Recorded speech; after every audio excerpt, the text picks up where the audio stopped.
Hi guys, it's Ross here from House of Chaos, and today I'm going to bring to you another product that I quite enjoy. So the last time I've done the products, it was MicroSew and MicroSet, so that's great for transfers, so check that video out. It's already up on our YouTube page. But this time around I am trying out some of this chipping medium. So there's two ways you can do chipped paint. So I'll do one without the chipping medium to show you how you can do that, and one with the chipping medium. So when you use this stuff, you want to think to yourself, what colour do I want the paint underneath to be? So it could be something that's been repainted, like a panel that's had blue underneath, for example. Then someone decided to repaint it red, and then the paint chips through and you can see the thickness of the paint, or you could use the old classic method, which is rust underneath. So you need to think to yourself, what colour do I want the rust underneath, or do I want it a nice and clean colour? So you might have an alloy underneath, so nice shiny metal showing through and the paint chipping away. So both things are going to be painted with this kind of colour, and I'm going to apply the chipping of the brown rusted section below, and this one here I will actually paint it in that colour and then apply the chipping and apply the paint on the top and show you how it's done. So I give the paint a little bit of a shake,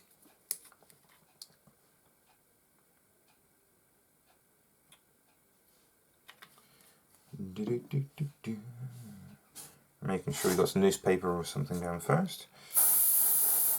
So I quite enjoy this colour. So this is an airbrush paint. That's actually from Model Air Vallejo. So it's a nice burnt browny colour. It'd be quite nice as rust. So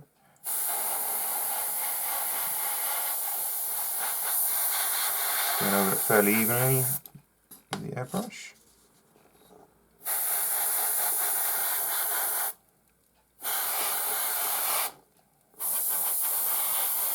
I also do the back while I'm here.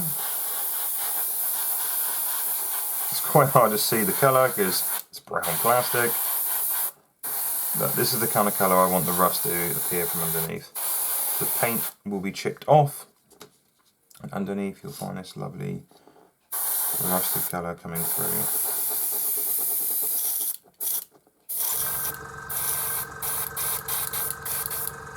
Okay, now we'll come back when that dries. Okay, so once this is fully dry, and make sure it is fully dry, we apply the chipping medium. So I've got a little bit in my bowl right now. Now you'll find you'll want a little bit of airbrush thinner with this stuff, because I mean, different products may be different, but I find this particular one a bit too thick for the airbrush. So I've just thinned it down slightly. Make sure I'm covering everything if I can.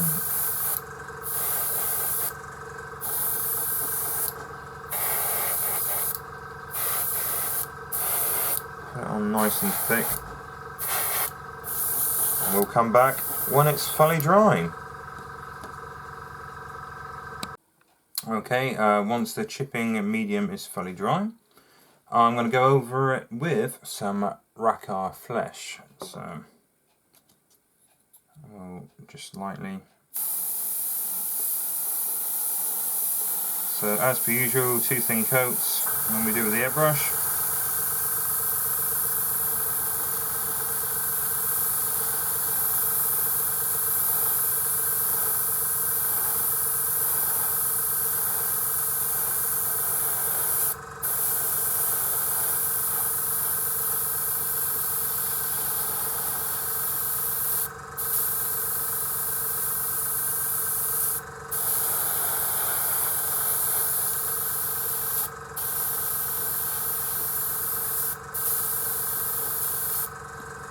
The fingers sort of get covered. Should be gloving up really.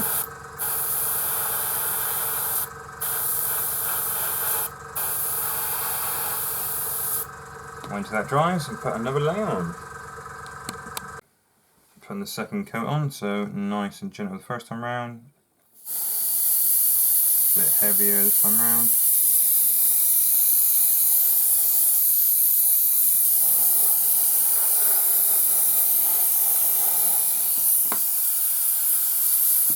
Okay, so when it dries it should be about the same colour as this one. And then we start the chipping process.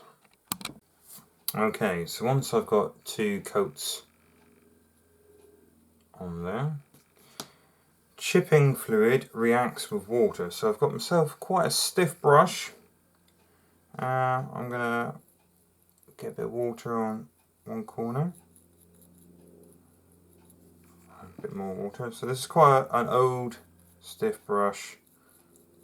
That's pretty much all I use it for. So I'm going to keep plugging away that kind of area. Bit of the corner. And you'll soon start to see this stuff will peel away. So you can hear how scratchy the brush is. It's not the kind of brush I really normally use on anything. Maybe a bit of terrain. So it should start tearing some of the paint off. So the idea of the chipping fluid is it's kind of like a save. Like if you're playing a computer game and you die, there's a bit you can go back to. It kind of seals it. So it shouldn't take off the layer beneath. So that's protected that. A bit more water in that.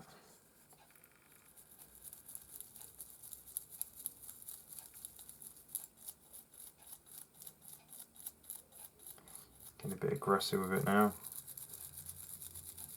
Really working it in there.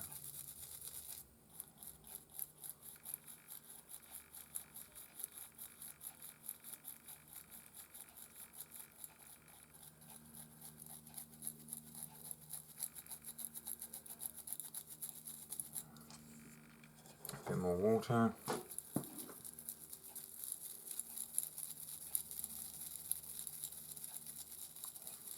So the idea is I want to get quite harsh on the corner,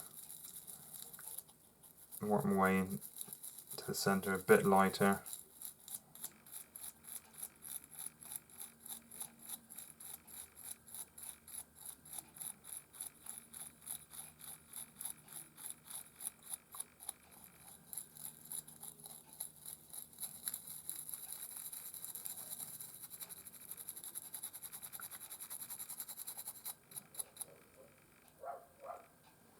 Okay, so that's the kind of basics I'm aiming for. So all the high surfaces, like in real life, would get worn away first. Pretty good with the old hazard striping, I'd imagine. So I did a video back along on hazard striping with an airbrush. I think with some chipping medium, that would look pretty damn cool.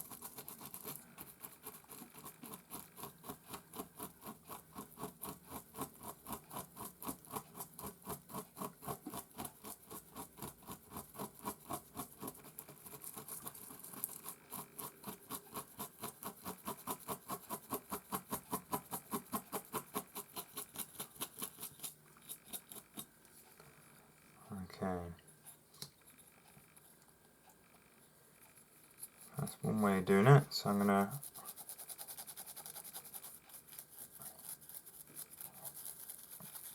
wear it off a little bit there.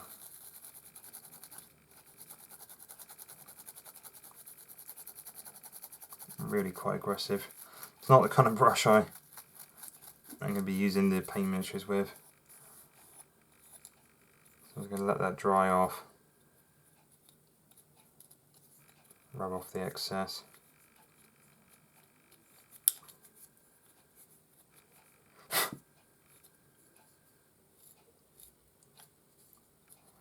Alright. That's one way of doing chipping. So I let that dry off to one side. Bit of sun there. Makes change. Now chipping on this one, so I'm going to use the same kind of brown. Now you can use a sponge and dab a little bit of the brown paint on there. So I'm going to do that. I've got a little tile off to one side. I've got the same brown paint. Just give it a bit of a shake.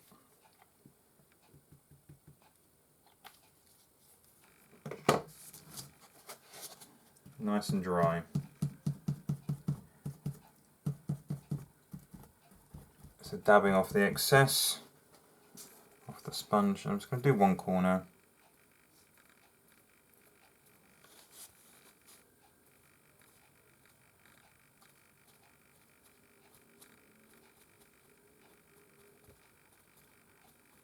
Once again, it'll pick up the high areas.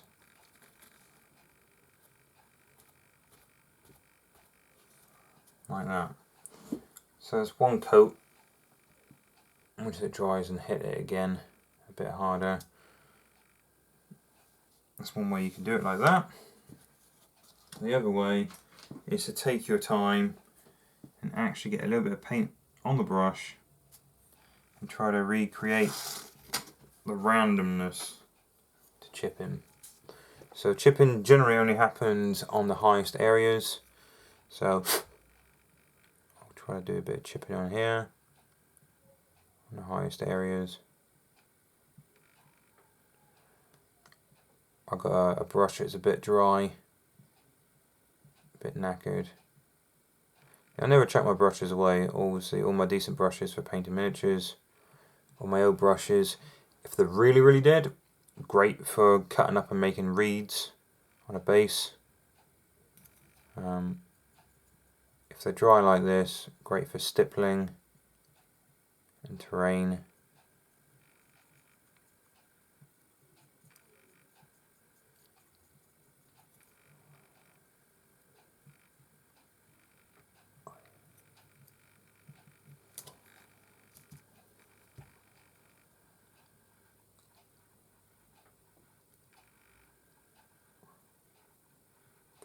There's loads of great colours you can use. I like the GW Riser Rust colour. As you can imagine, it's a rusty colour. Yeah, surprised, huh? So I'm going to use it on a few little bits around the rivets, on the bolts here, edges,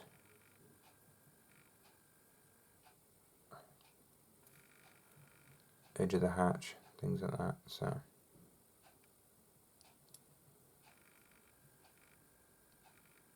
around things that would be used the most, like the wheel of this hatchway and the surrounding area.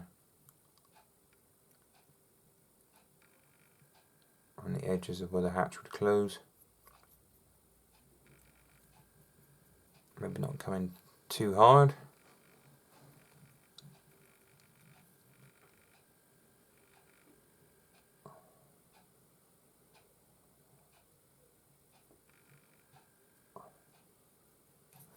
So like that.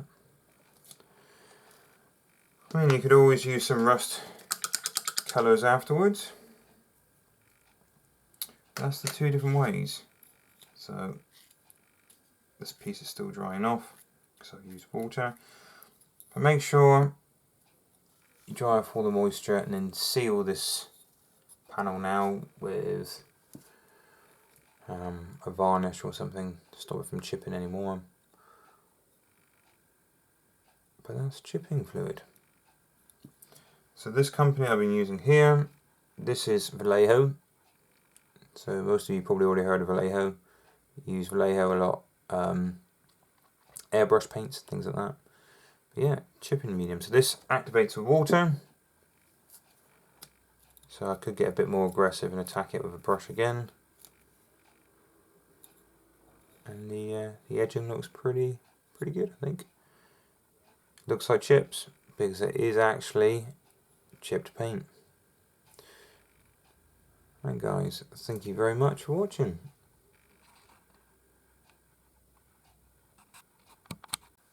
Because this stuff looks like it's been painted on, which it has, what you can do, if you've still got the same paint to hand is to paint around the chipping areas.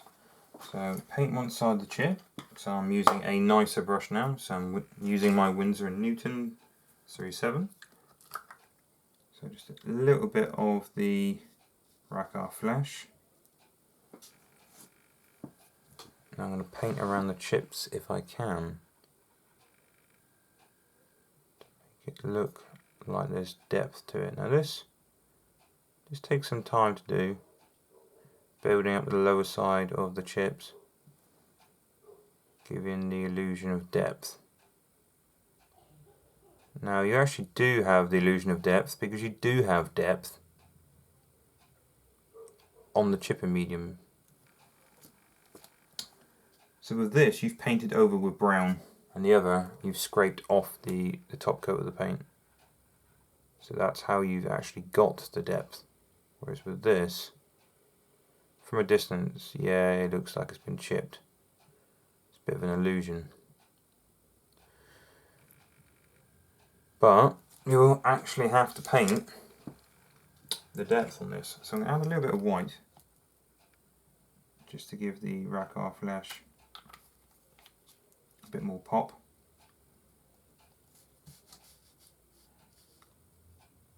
Because obviously the highest surface on most things generally is the brightest.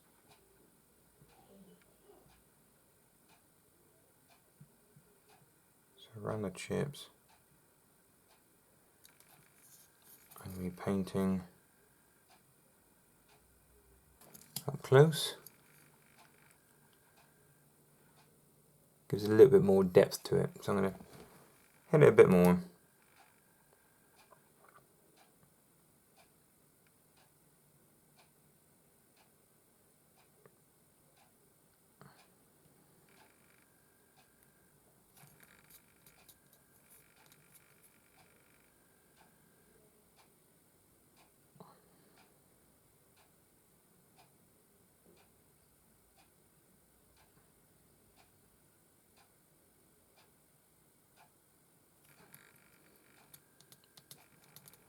So areas like that should now look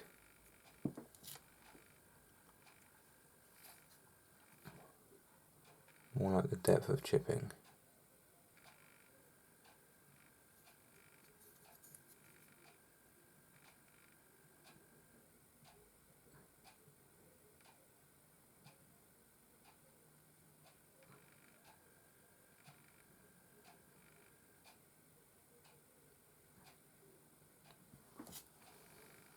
Okay.